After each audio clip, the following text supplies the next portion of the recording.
Freelancing gives you freedom.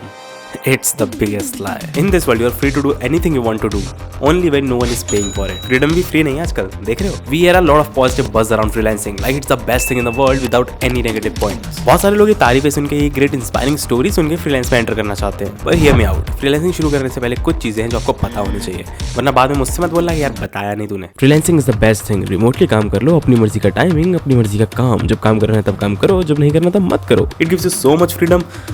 सच में अब मैं ये नहीं कह रहा हूँ कि ये सब झूठ है, पर everything comes with asterisk. Yes, terms and conditions apply. और जो लास्ट पॉइंट है वो तो इतना ज्यादा बड़ा है कि उसकी वजह से I am even thinking of quitting freelancing. Believe me, मैं आपको इतनी स्पेसिफिक पर्सनल एक्सपीरियंस से चीजें बताने वाला हूँ, इतनी छोटी छोटी चीजें जिस पर शायद आप ध्यान नहीं दोगे और ना कोई ध्यान देता है. सब बस अच्छी चीजें बता रहे हैं बिकॉज व्यूज उसी पे आते हैं ना. The first drawback of freelancing is it's very very difficult to get higher paying clients. अब आप अपनी सेल्स की स्किल्स लगाकर फॉरेन क्लाइंट्स एक बार को ले भी सकते हो, there is a possibility. But if you don't have good communication skills and good sales skills, it's almost impossible to get high paying clients. Now let's suppose आपको एक बड़ा client मिल जाता है and you're satisfied with the money part, but it's still hard to find a decent client who is understanding. अब एक girlfriend थोड़ी है जो तेरे को अंडरस्टैंडिंग चाहिए, क्लाइंट है. जस्ट इमेजिन आप एक पूरी वीडियो एडिट करते हो with all your client needs, you give it your whole heart and soul, but client बाद में बोलता है यार एक गाने में दम नहीं थी. अब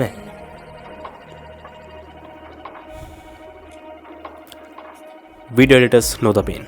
ऐसी सिचुएशन में गुस्सा तो बहुत आता है, but you still can not miss the deadlines because आप पैसा ले रहे हो उस चीज़ का. This thing is even harder with Indian clients. Foreign clients आपको फिर भी एक्स्ट्रा एफर्ट, एक्स्ट्रा टाइम का कुछ एक्स्ट्रा पे कर देंगे, बट इंडियन क्लाइंट्स सिर्फ अपने काम का पे करते हैं. आपकी मेहनत वो क्या होता है. And due to this you end up working 15 to 16 hours a day and you lose the biggest perk of being a freelancer.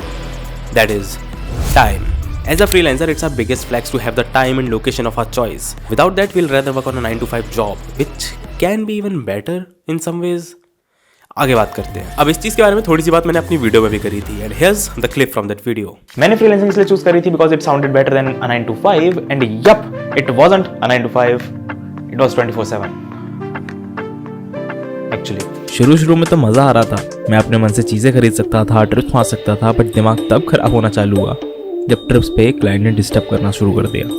At that moment it felt like shit, मेरे पास वो फ्रीडम है ही नहीं जिसके लिए मैंने ये सब शुरू किया था. सजन मजबूर गया है अखियां दे वास्ते खुशियां होवन होके हिजर विच चूर गया. Okay, back to this video. Majority of clients don't know that freelancing is not a full time thing. मतलब उन्हें ऑब्वियसली पता होगा बट वो मानना नहीं चाहते. फॉर दिस एग्जैक्ट रीजन मैं व्हाट्सएप पे 3 से 4 क्लाइंट्स को ब्लॉक कर चुका हूं. One of them has literally 5 lakh subscribers on YouTube. सच्ची. अब इतने बड़े बड़े क्लाइंट्स को ब्लॉक करने का सिर्फ एक ही रीजन था कि वो सारे रीजन जिनकी वजह से मैं फ्रीलांसिंग कर रहा था या करना चाहता था वो फुलफिल ही नहीं हो पा रहे थे. और कहीं ना कहीं मेरी मेंटल पीस भी इफेक्ट हो रही थी. And my mental peace is obviously more important than money. मेरे को लेजिट रात को 8 बजे वीडियो भेज के अगले दिन सुबह मांग ली थी क्लाइंट ने. क्या मतलब सोना भी होता है? सोता कौन है? कर दी ना इंसानों वाली बात. तो and most of the time client ऐसे ही इमीडिएट स्ट्रिक्ट डेडलाइंस पे काम करने बोल देते हैं and that's really frustrating because उसका कुछ एक्स्ट्रा पे भी नहीं करते. मतलब पैसा दे दो तो मैं कर लूंगा कुछ भी. Now let's say you are both a genius and a lucky man. मतलब you got a good client who is paying you a handsome amount of money. You have done all the revision, सारी चीज़ आप कर चुके हो, सब कुछ आपने खत्म कर लिया है. But there still comes the biggest problem of mankind, uncertainty. And इसी चीज़ के लिए तो हम सब कुछ करते हैं. हम इतना ज़्यादा कमाना चाहते हैं ताकि हम अपनी फैमिली की हेल्थ या फिर फाइनेंशियल अनसर्टेनिटी से डील कर पाए. या तो हम करोड़ों कमा रहे हो तो हम कभी कभी कमा सकते हैं. अगर हम करोड़ों नहीं कमा रहे हैं, we want a stable income. अब मैं इस फील्ड में बहुत सालों से काम कर रहा हूँ. When you spend so much time onto something, you are bound to be good at it. And now, finally जाके अब let's say I have the time, I have the money, I have good clients, I have decent pay. But still, I face the most irritating aspect of freelancing. Uncertainty. आपको इसके बाद अगला project कब, किससे और कैसे मिलेगा इसका कोई आइडिया नहीं होता दूर दूर तक. It's like a roller coaster ride. किसी महीने बहुत सारे पैसे, बहुत सारे प्रोजेक्ट्स और अगले महीने खाने के लाले पड़े हुए हैं. Yup, freelancing is that uncertain. अब इसी अनसर्टेनिटी और इरेगुलर इनकम के साथ आता है अनएक्सपेक्टेड वर्कलोड. मान लो आप एक ट्रिप प्लान कर रहे हो अपने दोस्तों के साथ कहीं जाने के लिए एंड सडनली आपका रेगुलर क्लाइंट, आपका एक लॉयल क्लाइंट आपको कोई वीडियो दे देता है. अब मुझे पता है फ्रीलांसिंग कोई बॉन्ड नहीं होता. अगर आपका मन नहीं है, you can straight up deny it. लेकिन एक लॉयल क्लाइंट, अच्छे इंप्रेशन के चक्कर में सबकॉन्शियसली आप अपनी ट्रिप्स कैंसिल कर दोगे, अपने दोस्तों के साथ जाने वाले हैंगआउट्स, अपनी डेट सब कैंसिल कर दोगे. Because you want to maintain a good image, you want to maintain a good relation with the client and of course आपको इस चीज़ का पैसा भी मिल रहा है. And financial freedom is indeed addictive. And slowly ये चीज़ हमारे दिमाग पे चढ़ने लगती है. We just work day in day out to earn more and more money and in this process we lose our social world. And that brings up the next problem, isolation and loneliness. Freelancing हम mostly लोग घर से ही करते हैं, तो आपके पास वैसे भी कोई नहीं होता, कोई कलीग नहीं है कि जिससे आप बात कर लो, मिल लो। एंड कभी कभी ऐसा होता है कि कोई प्रोजेक्ट आता है जो आपको 2 दिन में फिनिश करना है, आपने वो 2 दिन में फिनिश करा and you are like now waiting for the changes to come. अब क्लाइंट चेंजेस कभी भी भेज सकता है, यू नो दैट। आपको कहीं बाहर जाना भी है तो आप सबकॉन्शियसली वो चीज़ कैंसिल कर दोगे कि यार क्लाइंट भेज दे पहले चेंजेस, मैं वो चेंजेस करके फिनिश करूँ, वीडियो अप्रूव हो जाए, उसके बाद मैं कहीं जाऊँगा या कुछ करूँगा। And in this loop you lose your social life. Personal experience से बता रहा हूँ। अब आगे बढ़ने से पहले एक क्विक अनाउंसमेंट मेरी लॉयल ऑडियंस के लिए। अब मैं सोच रहा हूँ एक कोर्स या एक गाइड बनाने के लिए for you to teach freelancing या फिर वीडियो एडिटिंग, शायद वो देख लेंगे हम। लेकिन वो मुझे पहले स्टार्ट करने से पहले कहाँ अपलोड होगी, कहाँ बनेगी, कब आएगी, कैसे बनेगी, उससे पहले I want to know few things. तो मैं डिस्क्रिप्शन में गूगल फॉर्म की लिंक दे दूँगा, प्लीज़ जाके वो गूगल फॉर्म फिल कर देना, जो उसमें मैंने पूछा हुआ है, जस्ट अ सर्वे फॉर्म।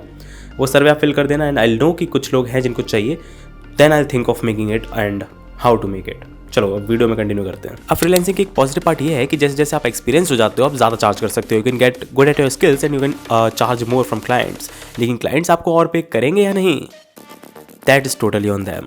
अब ये लेके आता है फ्रीलांसिंग की अगली problem, which is low scalability. और ये इतना बड़ा रीजन है जिसकी वजह से ही I am thinking of even quitting freelancing. अगर आपको फ्रीलांसिंग में इनकम इंक्रीज करनी है तो आप क्या करोगे? मे बी मेरे पॉइंट्स गलत हो, लेकिन मैं 4-5 फ्रीलांसर से बात कर चुका हूँ and everyone agrees on these points. Now there are 2 ways to increase your income. First, या तो आप अपने क्लाइंट से ज़्यादा चार्ज करने लगो, या फिर आप हायर पेइंग क्लाइंट्स ढूंढ लो। लेकिन आप कितने ही ज़्यादा क्लाइंट ढूंढ लोगे भाई? मतलब एक कैब तो है ना, आप कितना चार्ज कर लोगे, कितना ज़्यादा चार्ज कर लोगे एक वीडियो के लिए? Second is to get more clients, और वो एक बहुत बड़ी प्रॉब्लम है। आप कितने ही क्लाइंट्स के लिए काम कर लोगे साइमल्टेनियसली, अकेले? एक 1 man आर्मी, आप 3, 4, 5 क्लाइंट्स के लिए काम कर सकते हो। इससे ऊपर आप क्लाइंट्स रेगुलरली मेंटेन ही नहीं कर सकते। सो स्केलेबिलिटी तो नहीं है इस फील्ड में फ्रीलांसिंग की। Now that's exactly why I am quitting freelancing and moving to a completely different city 1800 kilometres away from my home town. Yes, अब ऐसा कर क्यों रहा हूँ उसके ऊपर वीडियो बाद में आएगी, अभी से मत पूछो। अब ऐसा नहीं है कि मैं इन सब चीज़ों से भाग रहा हूँ, I am just going to try something new, something different. And हो सकता है कि 2 से 4 महीने बाद मैं आपको ऐसे ही उस नई चीज़ पर रेंट करता हुआ या उस नई चीज़ के ड्रॉबैक्स बताता हुआ मिल जाऊँ। अब maybe I am becoming like an aunty जो हर चीज़ की बुराई करती है, लेकिन आंटी कमेंट मत कर देना कोई।